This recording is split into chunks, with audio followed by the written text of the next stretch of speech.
ìrẹ́ ọ̀rẹ́ mi má fira rẹ̀ ṣeré o.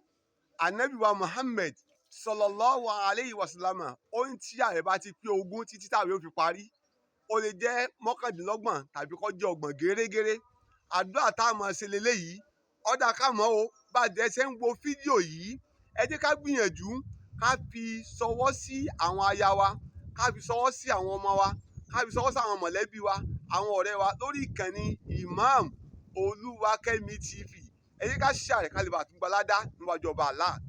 Tọ́rọ̀ bá ti wá rí báyìí, nǹkan méjì ni ó ṣẹlẹ̀.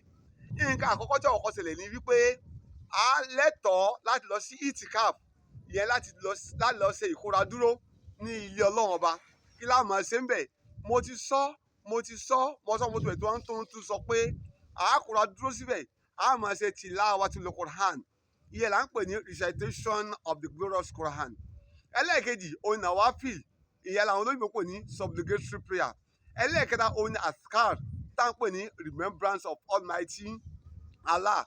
Nínú rẹ̀ náà alẹ́tọ̀ọ́ láti máa ṣe sádàkọ̀ níbẹ̀ náà, bóyá àwọn tó fẹ́ ṣe iftar tẹ́wọ̀n òrón jẹjẹ àbáwọn tẹ́kọ̀ òrón jẹjẹ ká máa yọ̀ síra wa. Ṣùgbọ́n o àdúrà tá a máa ṣe leléyìí o, ìrẹ́ bàbá ìrẹ́ màmá, ìwọ náà mú gègé ìkọ̀wé rẹ pẹ̀lú tákàdá rẹ mú dání, má fi ṣeré. Àdúrà yìí la gbọ́dọ̀ máa ṣe tí Ramadan bá ti pé 20 títí tí Ramadan ó ṣe kí ni o tí ó fi pé. Kí náà làdúrà náà?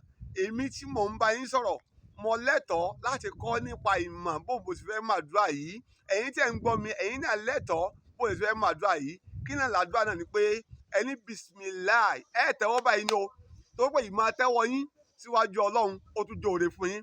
Ọ̀nà ọlọ́gbà jóore fún yín náà ni wípé Ànábì wa Muhammad sallallahu alayhi wa sallam ó ní yóò ti Ọlọ́run lójú pé kéèyàn káwọ́ rẹ̀ ní kíni o, kéèyàn káwọ́ rẹ̀ lófìfo, á wà tẹ́wọ́ báyìí, á máa wọ́wọ́ Ọlọ́run o, ìwọ ni ọba tí mò ń pè o. Kí láà fi máa pọ̀ Ọlọ́run náà ni pé Allahumma innaka afuun tuhibbul afwa fa'fu anna. Tẹ́lẹ̀ wá jẹ́ mọ̀lẹ́bí ní bàbá, mọ̀lẹ́bí ní ìyá àbí ní ọmọ tọ́jọ́ kó wa papọ̀, tó kó bàbá tó kó ìyá tó ká àwọn ọmọdé sínú láwọn pé fa'fu anna.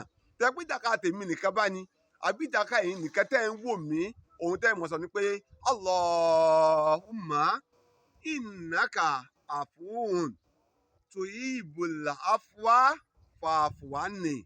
Kí ni ìtumọ̀ àdúrà tá à ń ṣe yìí? Ọ̀pọ̀lọpọ̀ là ń kírun, àwọn bá ṣe lè kírun, ọ̀pọ̀ là ń gbààwẹ̀, àwọn bá ṣe ń gbà, àmọ́ tọrọ mọ́ àwọn kan wọ̀nyí. Bẹ́ẹ̀ tó fi dórí àdúrà tá à ń ṣe. Àdúrà tá à bá ń ṣe lẹ́nu, a gbọ́dọ̀ mọ ìtumọ̀ rẹ̀ dáadáa. Eléyìí ni ó jẹ́ àǹfààní fẹ́ni kọ̀ọ̀kan wa. Kí ni ìtumọ̀ pé lẹ́yìn pé bismillahir rahmanir rahim, mo bẹ̀rẹ̀ pẹ̀lú orúkọ Ọlọ́run ọba àjọkẹ́ ayé, ọba àṣàkẹ́ ọ̀run. Allahumma olúwa wa, ìwọ lọba tá a lè pè tó lè gbàdúrà wa, ìwọ lọba tó lè bí àbùkátà wa, ìwọ lọba tó lè ṣe wá láàánú. Innaka afuun, ìwọ lọba aláforíjì o. Kò sẹ́ni kankan tó lè ṣàmójúkúrò fún yàn. Innaka afuun, ìwọ lọba alámójúkúrò. Ìrẹ́ bàbá ìrẹ́ màmá, ìrẹ́ ọ̀gá ibi tí wọn náà ń gbọ́ mi, wọn náà máa ṣàmójúkúrò. Tẹ́gun táwọn bá ń ṣe tọ́lọ̀ bá ṣàmójúkúrò fún wa bá ní, a lè rí rọ̀rùn Nàìjíríà. Tọ́lọ̀ bá ṣàmójúkúrò fún wa bá ní, a lè rí dẹ̀ra Nàìjíríà. Tọ́lọ̀ bá ṣe àmójúkúrò fún wa bá ní, a lè rí fọkànbalẹ̀ Nàìjíríà. Innaka afuun, Ọlọ́run ìwọ tí mo dojúkọ yìí, ìwọ lọba alámójúkúrò. Tuhibbul afwa, ó sì fẹ́ràn kí ọmọ ara wọn ra ṣẹ̀pẹ́ Ọlọ́run, ìwọ náà ni. Kò sẹ́ni kankan, bàbá mi ò lè ṣe, ìyá mi ò lè ṣe, ẹgbẹ́ mi ò lè ṣe, àbúrò mi ò lè ṣe. Tuhibbul afwa, ó sì fẹ́ràn kí ni kó máa ṣàmójúkúrò fẹ́ dà á. Fa'fu anni, èmi tí mò ń sọ̀rọ̀ yìí mo bí ọ́ ni. Ya Rabbi ya zal jalal wal ikram, dákun ṣàmójúkúrò fún mi Ọlọ́run. Gbogbo ẹ̀ṣẹ̀ tí mo ṣẹ̀ kí Ramadan ò tó dé, dákun ṣàmójúkúrò fún mi.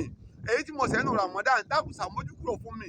Ṣe mí lọ́mọ àlùjánnà, dákun má ṣe mí lọ́mọ náà. Wallahi summa billahi alladhi la ilaha illa huwa.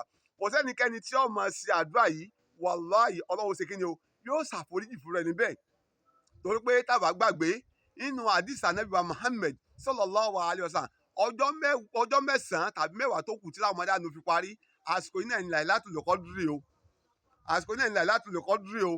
Lailatul Qadri ó jẹ́ pé ọ̀nà 5 ló pín sí. Ìyẹn pé ọjọ́ 5 láti máa wá Lailatul Qadri. Ọjọ́ àkọ́kọ́, ọjọ́ kejì, ọjọ́ 21, ìyẹn pé ọjọ́ 21 tàbí ọjọ́ 23 tàbí ọjọ́ 25 àwọn ọjọ́ karùndínlọ́gbọ̀n tí ń ṣe 25 tàbí ọjọ́ kẹtàdínlọ́gbọ̀n tàbí ọjọ́ kọkàndínlọ́gbọ̀n àwọn ọjọ́ márùn-ún yìí láti máa wá ojú rere àánú ọlọ́run láti máa wá Lailatul Qadri. Àwọn àdúrà yìí náà láàmú sí pé Allahumma innaka afuwwun tuhibbul afwa fa'fu anna ṣùgbọ́n o tá a pa wá wá Lailatul Qadri náà kẹ́kẹ́ pàṣẹ alága dúró o àwọn bàbá wa tí ó jẹ chairman níjókòó Lailatul Qadri sọ nìyí àwọn náà bàbá wa gíwá àwọn náà bàbá wa àdínì àwọn náà sẹ́ríkì àdínì àwọn náà lòkè àdínì àwọn náà làpáta àdínì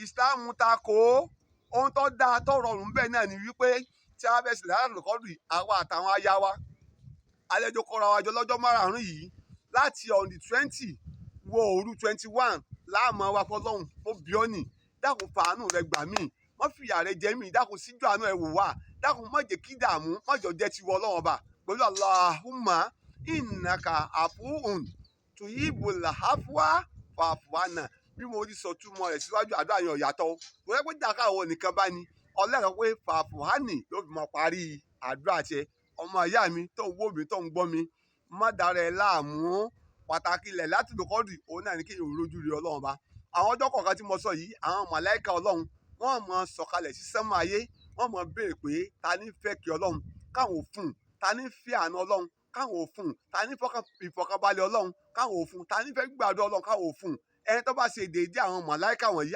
alhamdulilayi ẹni yẹn ti sóríire o ọmọ ìyá mi tó ń wò mí tó ń gbọ́ mi ìwọ náà gbìyànjú láti máa subscribe sórí péèjì yìí Imam Olúwakẹ́mi TV Imam